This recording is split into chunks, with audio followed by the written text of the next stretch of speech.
Right. Need to do my gloves up properly because it's just fucking freezing. Well, not literally freezing, but oh Christ, come on. I just spoke to a friendly old man who was about my motorbike. I always like to speak to people who want to speak to you, because it could be the only person they speak to in a day. And fuck off and leave me alone, I'm trying to record.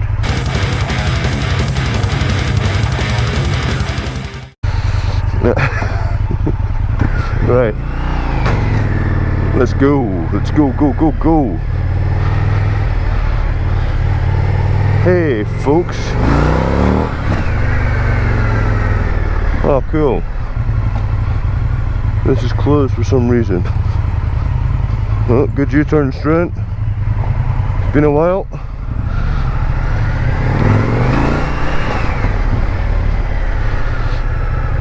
Oh god, my hips just seized up, what the fuck.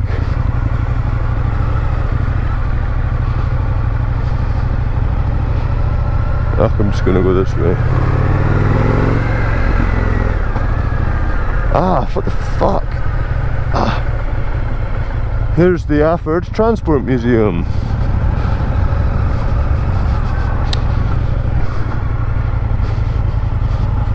Which is quite cool. There's that friendly old man. Should do a burnout for him, impress him.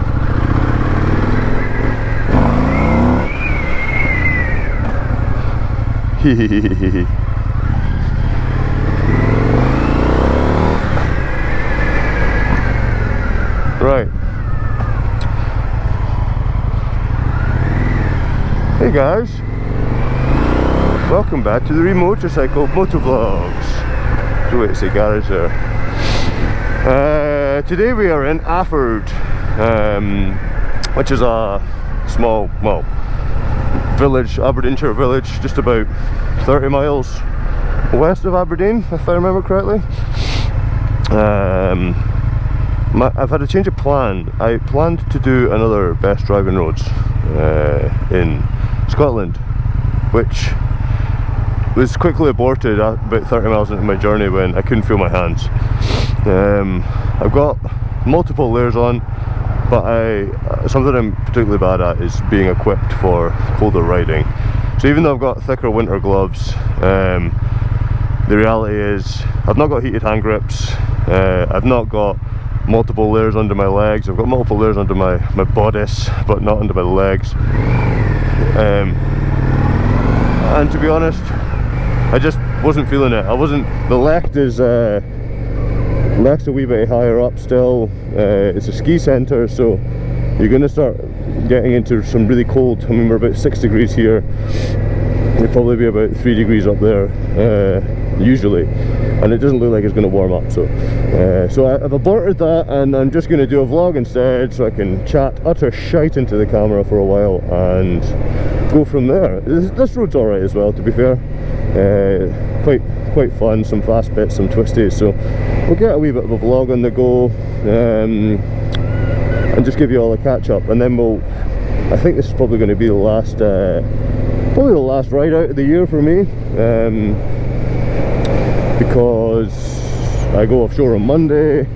It's going to be check something quickly. It's going to be cold, very cold by the time I get back. November's normally pretty crap.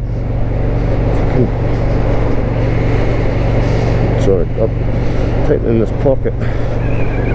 There we go. Thank God for cruise control, so you can ride no-handed. Let's close this.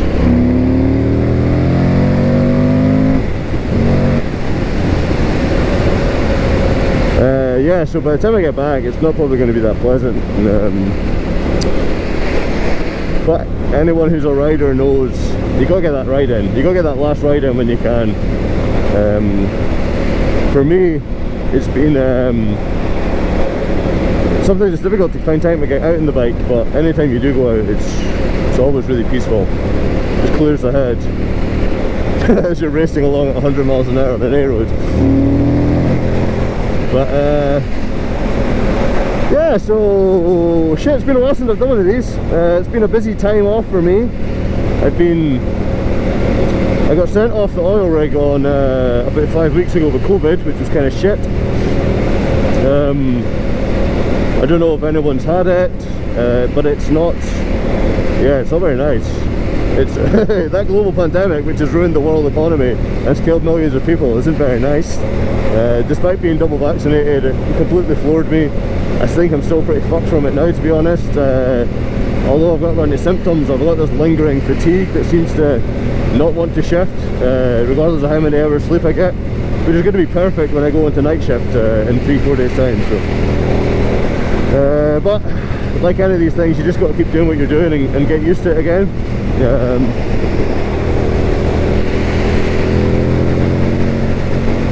Well, it's quite noisy. I hope the microphone's picking this up all right. One of the things I'm going to probably invest in is a Zoom H1 or something microphone, just to record the motorbike sounds better for when I do like these motovlogs, but also just to kind of record my voice a little bit better, so I have more. I can kind of tweak it when I'm on the road a little bit. Oh, badger. Badger. So, what was I saying? Yeah, COVID was shit, but what it did allow me to do was once I was better, I was already home. I didn't have to fight with night shift. I was able to just start working on my bike. So anyone who's watched, I've released a few videos. I've got one to go and edit this afternoon and tomorrow, which is my side panel video. Woo! Finally got some side panels that are mounted, so that's a big win for me. It was tough to try and that was you see what I did there. It was a pretty tough challenge. I don't know why I decided to set myself such a bold task, but when I saw them mounted the other night, I was quite proud because of all the shit that I've kind of gone through to try and get these side panels mounted. Would I do it again? Yeah, probably now that I know the process.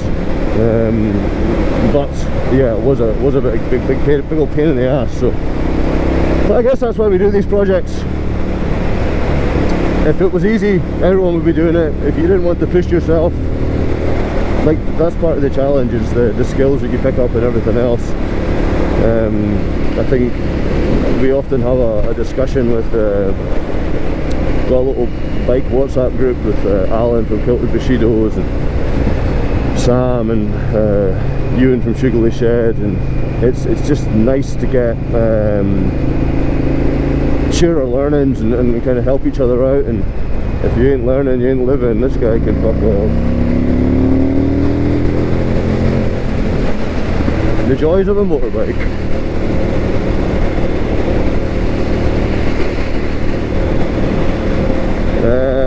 Where was I? So this bike, I've had it about a year now. Probably not done as many miles as I would like, just because COVID, just because change of work and everything else.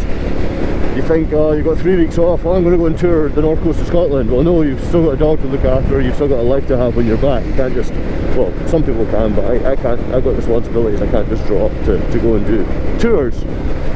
However, these motovlogs have been a great chance for me to get out and start recording some of Scotland's nice roads, and just get a bit more riding in.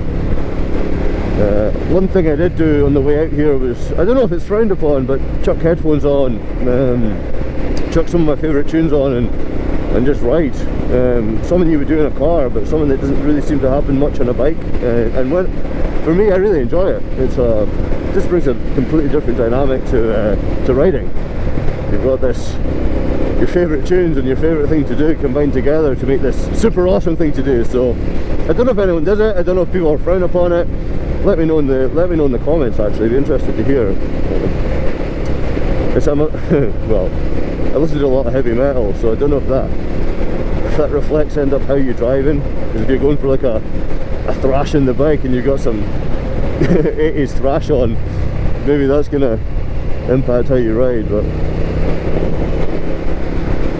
I had a funny story the other day.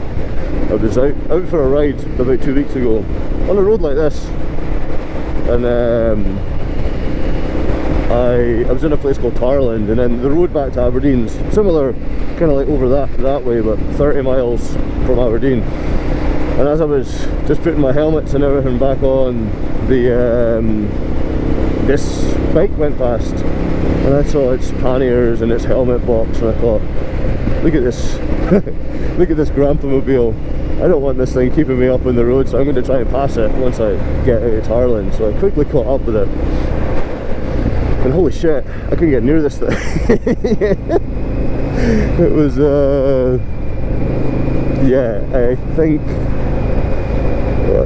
it turned out to end up being quite a fun ride back. But the guy wasn't putting off, and I was gobsmacked, because this bike's pretty quick. But you would come out of corners and he would just like start pulling lengths on me, which was quite unusual, because I would be in the right gear. I would do like for this thing, it's quite a quick bike. Yeah, it's not super bike quick, but in general riding, it's got that torque and that grunt to make up for that lack of top end speed. But there's a few long straights, and this thing just started pulling away. Naughty speed, so I'm not going to tell you how fast it was, but it was pretty naughty. So anyway, on the corners we were pretty even, but ended up catching up with him, and I think he got annoyed and just like let me pass. And I looked at it, and it was a ZZR 1200, which if anyone knows about those bikes, are pretty quick. I had a shot of a ZZR 1100 once for a week. My boss at the time had just knew I was out of a bike, and he said, "I just have a shot of this. I'm going away on business. Just make sure it's going all right." So there was this 1996 carb-fed monster 1100 inline 4 monster, and it was, I've never felt speed like it. So I quickly went back, and I was like, "What the hell's this thing that's holding me up?" Well, that wasn't holding me up. Quite the opposite. It was showing me a clean pair of heels, and it was this ZZR 1200. So I think it was like 165 horsepower in this 2002 sports tourer with this pannier. So yeah, that was a fun story. This fucking horse box was ruining my fun. I'm a weird bike rider. I think I would really benefit from a few track days or something, just to, not to like go really fast on the road, but just to make sure that you're kind of, I feel I treat a motorbike like a fast car, where people sometimes treat motorbikes like rockets which you can pass and do all kinds of crazy shit on just because you're on a bike, and that's absolutely fine. I tend to treat it more like a fast car that you can kind of pass in shorter spaces. So but there's times where, I mean, been driving cars for 14 years, and it's, you kind of get good at, well, arguably I feel I'm an alright driver. I can drive quite fast and I feel confident in my driving. And motorbikes, I can feel I'm quite quick, but there's often times where you're relying on, you're very aware that skill quickly runs out, and that's, the margin for error is a lot lower, a lot higher even, with a bike.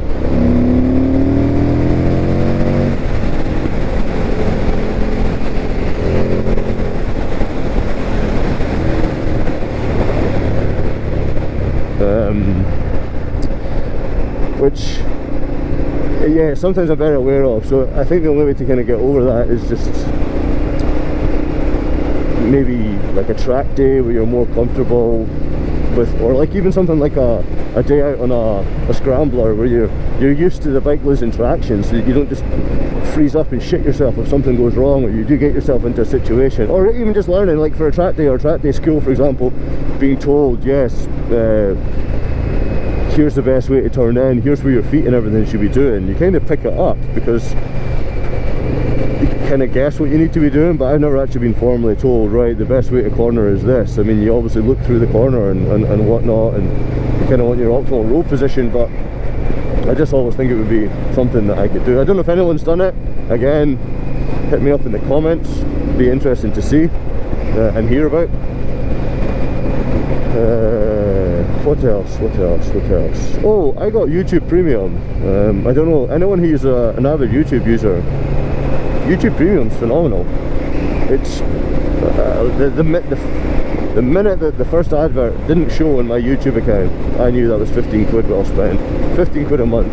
And that is, it's expensive. Don't get me wrong, it's bloody expensive. Like, I'm just gonna speed up so this guy doesn't try and turn into me or do anything stupid.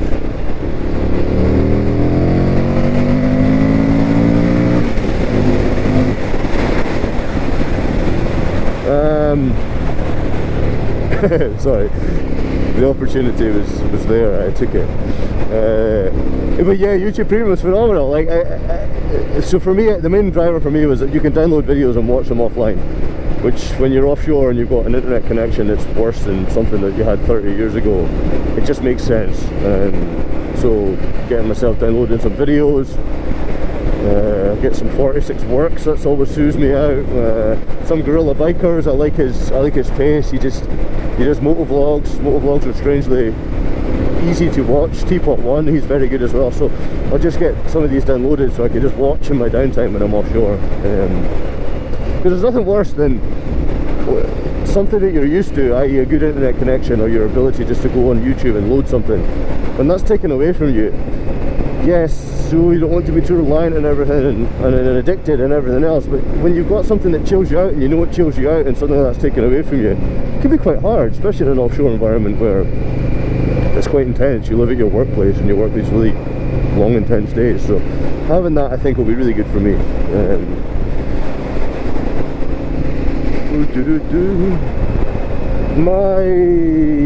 I've spoken a lot about creative buzz, and I caught up with a friend recently who also works offshore, and he's right into his cars and garage and kind of wants to do something other than work. He wants to make something for himself, which is quite similar to me, to be honest. Not doing what, not necessarily sure, but so he likes his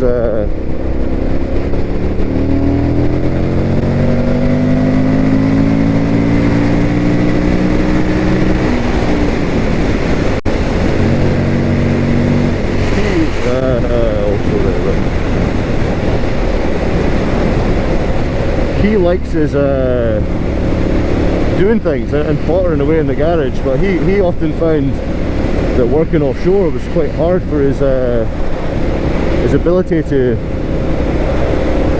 keep things progressing and moving, and I've kind of echoed that in some of my recent Instagram videos where motivation is completely plummeted off, and that's why I like these motovlogs or the other ones, like the best driving roads, because you can just pick up the camera and you can go and you can chat shit and there's no real pressure, where sometimes when maybe you've got something you want to do in the garage but you can't quite find the enthusiasm to do it, coupled with having to actually record and do multiple takes and all that other shit, it becomes quite difficult. Please don't pull it in front of me. So yeah, he kind of said, one of the first things he said was, how's your motivation, like, or your creativity? And I was like, man, it's down this shitter, it's really bad. Didn't want to really do anything, and so since having a bit of time at home and finding myself just dragging myself out into the garage and getting stuff done, it's kind of self-filled again. It's weird sometimes. Doing the thing that you can't really be asked doing is the thing that you actually brings you back to a point of enthusiasm. So for me it was start simple and rebuild my carbs or make a carbon fiber mudguard, and kind of just seeing those results quite quickly was enough just to say, right, we're back in this game, you're this far through, let's just keep going. And the same applies for YouTube. I mean, YouTube and Instagram. YouTube's kind of stalled around about 830 subscribers. If you haven't subscribed, please subscribe. Instagram's it's at around 2,800 for a while, and I don't really care that much because I don't really know what I'm trying to do with my Instagram. I've not really got products to push. I like finding a community of close-knit people that are interested in what we do, so it was always good to find more people for that network, just so we can all kind of share and learn. But that's kind of stalled a little bit. The only time it really grows is when you do well, actually not even. I started doing a few reels, which is staggering. I don't know if anyone's used them. You do a reel that's quite well curated and Instagram just takes it and runs with it. I think one reel had about 6,000 views in the space of 10 minutes once. It was phenomenal, which led to precisely 1 new follower. So make of that what you will. Is this guy gonna, yeah. I'll go soon. Not in a rush, he says as he tore past 2 cars.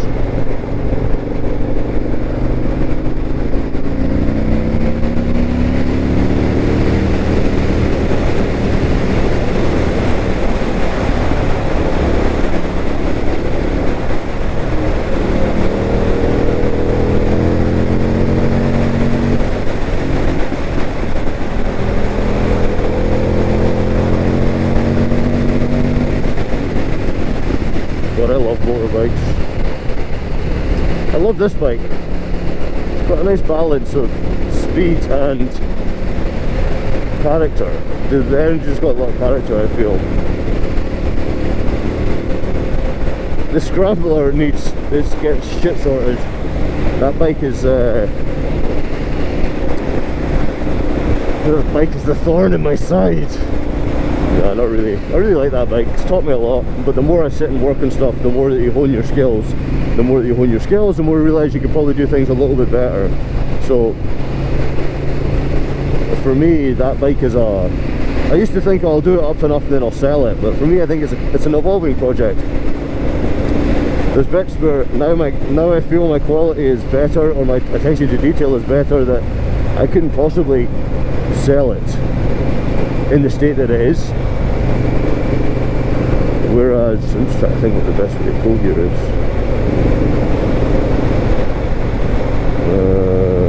No, that's just supporting road. Yeah, so that attention to detail is improved, therefore there's skills on that I want to improve. I want to build a different exhaust for it, but none of this makes sense until the other bike's off the workbench. So it's nice to have things racked up and kind of, right, that's going to happen next, that's going to happen next, that's going to happen next. And for me, it feeds the fire, keeps you thinking. You end up doing too much and it can be overwhelming, so there's a bit of a fine balance. But yeah, for me, it kind of feeds the fire nicely to say, soon I will do this. But unfortunately, it means I've not really touched it this year. Been out a few times, noticed that the cylinder head was still leaking. I think there's some better engineering options for that you can kind of upgrade to larger cylinder head bolts, like an actual larger size, rather than M10, go up to M12 or even M14 from an XC660. So I'm thinking stuff like that needs to be done just for me to be happy with that bike. And yeah, so where are we now? West Hill. West Hill.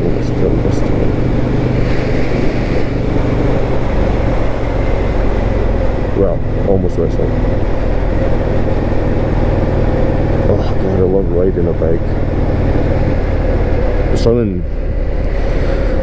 I don't know if anyone saw that Caterham video that I did. There's a link somewhere that will pop up on the screen.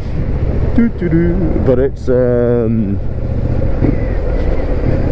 I love driving too. I've missed not having a fast car. I mentioned a few vlogs ago that my Subaru died, which was a pity, because I loved that car and I'd done quite a lot to it. And it was pretty quick, and yeah, it was a cool car. But it died, left me with that car. I ended up buying the Range Rover.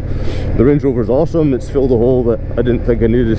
Sorry, it's out of context. It filled a hole that I didn't think needed filled. English, please. But it's an awesome car. But you kind of there's a longing for a fast car as well. So I need to. I'm just going to tell you about my personal life. I don't give a shit.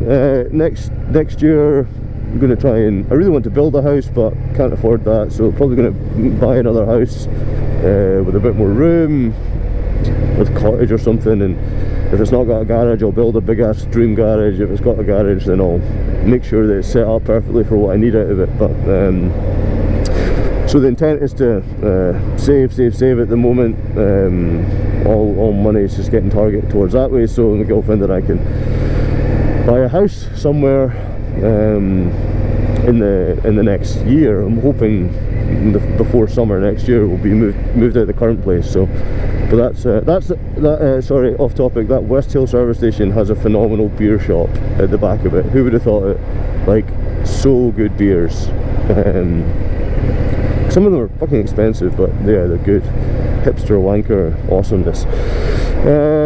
Yeah, so yeah, so buying a house, blah blah blah. However, boys like their toys. You always look at stuff. You always kind of want to do man maths to figure out where things can go. So I think the plan is, once the house is bought and kind of understood what that is, to try and save for another car. So Tom from the Audi R8 video, again, there's a link. We're massive petrol heads. It was him I used to go out with my Subaru. He had a Focus RS at the time, and yeah, just love driving and just love that connection you get from people that are interested in cars. So we often have discussions as to what to get next, because I don't want all that outlay. Well, I don't want to save for ages and ages and ages without having a car to go and enjoy as well. So it's what can I buy relatively soon without necessarily breaking the bank, and then if you can, what is that car? And so, like, for example, the Subaru was, I don't know if people are into cars, but I'm going to talk about cars, but shit. The Subaru was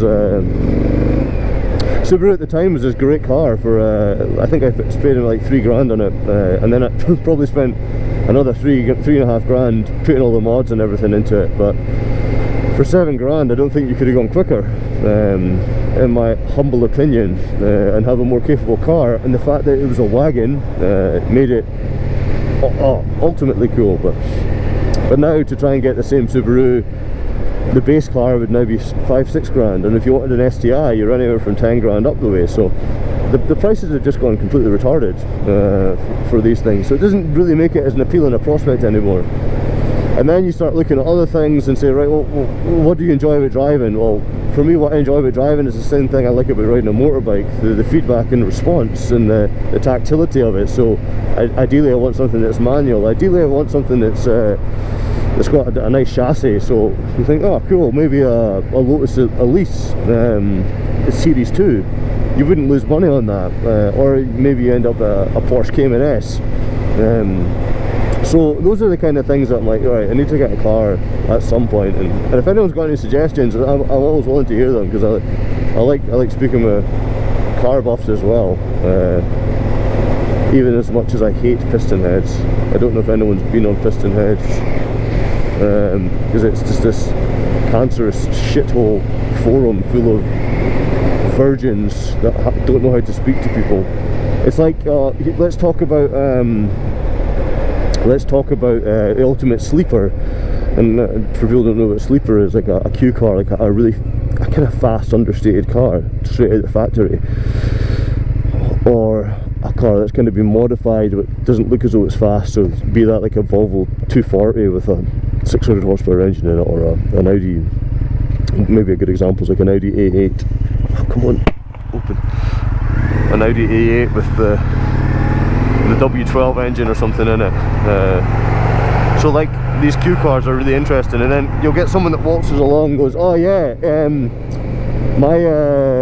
my Ferrari 360 Modena, it really is, and you're like, and then they'll post a picture of it, and it's like, it's got absolutely fucking nothing to do with the topic. All you wanted to do was humble brag that you've got a Ferrari. It happens all the time, and if it's not all the time, the other thing is the BMW 335D is the fastest car in the world. All these other cars are shit despite not driving them. Yeah, what's the point? My car's faster point to point. Did you know the 335D is just as fast as the M3? Shut up. No, like, just no. You're an absolute anorak. You couldn't afford the 335D, and you're too much of an asshole to drive around in it anyway. The M3 even, sorry. So it's a point of contention. I hate piston heads, but it's almost like people who read the Daily Mail. Like, you get yourself into a place where you get the popcorn out and you just want to keep reading it for some reason. It draws you in and it sucks you in. So what am I talking about now? Yeah, I went on a little rant there. I've not had as many rants. Actually I was going to rant the other day, but it was about myself. Something I was doing in the garage. I was bending metal, and the metal, I just couldn't for the life of me get it to work. I just ended up doing it wrong several times. And was it Einstein that says the insanity is doing the same thing over and over again and expecting to get a different result? And here's me doing the same thing over and over again, expecting to get a different result and getting pissed off with myself in the process. So, I don't know. The fuel tank in this bike is absolutely shocking. I know the Dandy Biker on Instagram, who I follow, he's got like an auxiliary fuel tank that he attaches to the back. Try and find a picture and put it in here if I can be asked. And I genuinely think if I was going to be doing more miles, I was genuinely worried about going to the left on the original plan for this video, because it was going to be 110 miles there and back, and you don't pass very many fuel stations. So however, we changed that and we did a little motovlog. So I mean, this motovlog has been me literally chatting shite with no real topic. Somebody, if I need to start watching them again, seeing if I can get some kind of themes just to help with steer content a little bit, if you need it. Or if not, if you like hearing me randomly talk shit, then by all means let me know. Any feedback is welcome. As you know, if you've got bad feedback, just be polite with it rather than being an asshole. Like that fucking bell end that didn't like my scrambler, just told me it ruined my bike. And I was like, okay, well, just fuck off, rude prick. Thank you for your feedback. I mean, you're wrong, but sorry. Anyway, yeah, I'm gonna go visit my mate, so I'm gonna sign off this video. It has been a pleasure, folks. Hopefully this worked. Hopefully the audio quality was good. The road was fucking boring. There was loads of stuff on it, but you got to hear the roar of the mighty Indian. So until next time, folks, take it easy. Hit me up, send me a message on Instagram. I'll catch up with you then. Cheers.